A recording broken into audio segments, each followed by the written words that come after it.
Hello everyone, welcome to Vidhigya Explained Series. The topic for today's discussion is PM Cares Fund.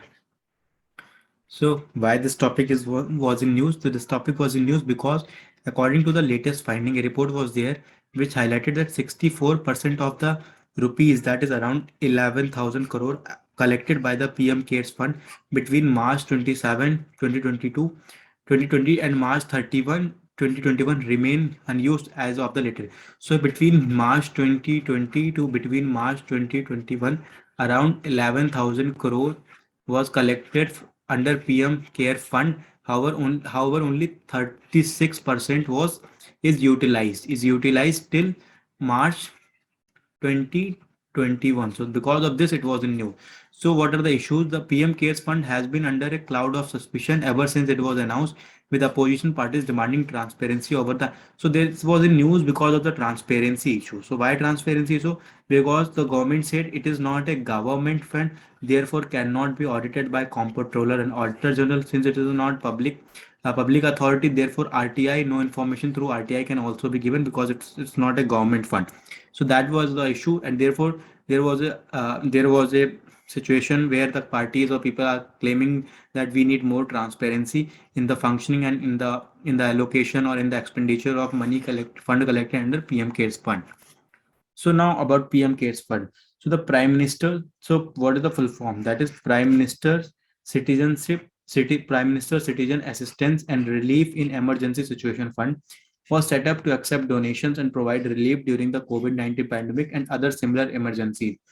So you can say first thing you have to remember, it was formed in 2020 March. It was set up to accept donation and to provide relief during COVID-19 pandemic and other similar emergencies. So what are these similar emergencies that are not like clear? So it depends from like when the emergency will come, then the government can use the fund uh, collected under PM Care Fund for that emergency. So it could be flood, earthquake, tsunami, or drought, so or like landslides or something of that sort. So now PM Care Fund. So as told you, it is a public was set up as a public charitable trust with the trust deed registered on March 27. What is more important that once we have discussed about FCRA. For FCRA, in order to get foreign donation, you have to register in the RBI, in the SBI Delhi Bank branch, and then you have to renew your license in 5 years. And there are other certain conditions that needs to be met. So under PM Care Fund, it can avail donation from foreign contribution, and donation to fund can also avail 100% tax exemption. So if you are depositing certain amount in the PM Care Fund, you can claim 100% taxation rebate on that. And also PM Cares is a different from, one thing you have to remember, it is different from Prime Minister National Relief Fund. It is a different fund, and PM Cares Fund is a different fund. Now administration. So Prime Minister is the ex officio chairman administered by Prime Minister. He is the ex officio chairman of PM Cares Fund, and Minister of Defense, Minister of Home Affairs, and Minister of Finance, Government of India are ex officio trustees of the fund. These are ex officio trustees of the fund. So in 2021, the Delhi court was informed that PM Cares Fund is not a Government of India fund, and that amount collected by it does not go to Consolidated Fund of India. So in one of the petition filed in the court about the transparency issue, that more data should be revealed, more information should be revealed about PM Care Fund.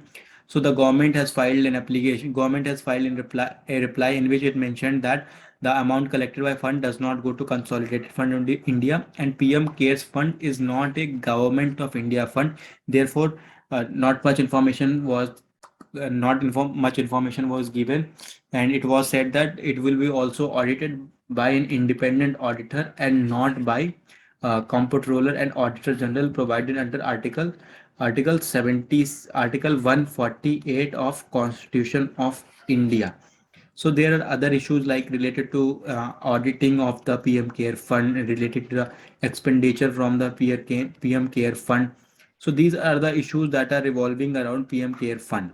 So we have discussed everything about PM Care Fund from which the question can come in your exam.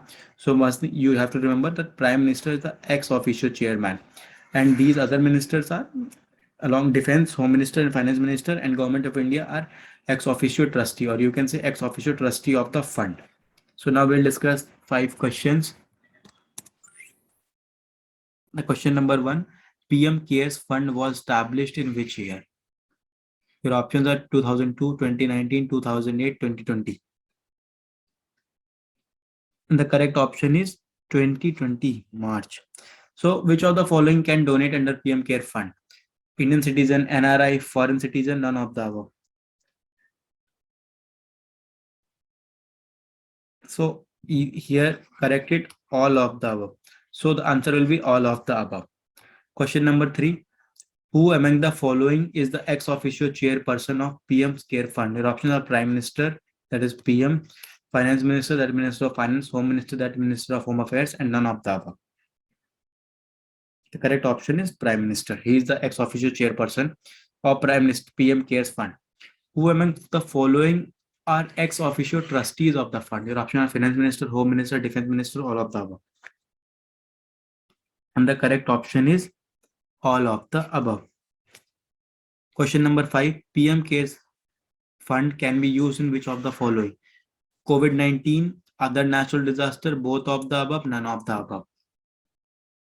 So the correct option is both of the, as it has said, in other emergencies, like it was written that COVID-19 and other emergency situations. So since so it is believed that other emergency situation could be tsunami, flood. So therefore the money collected, the donation collected under PM CARE Fund can also be used for other natural disaster also. So that's all for this session. Stay logical with Vidhigya, your best pal in CLAT Preps.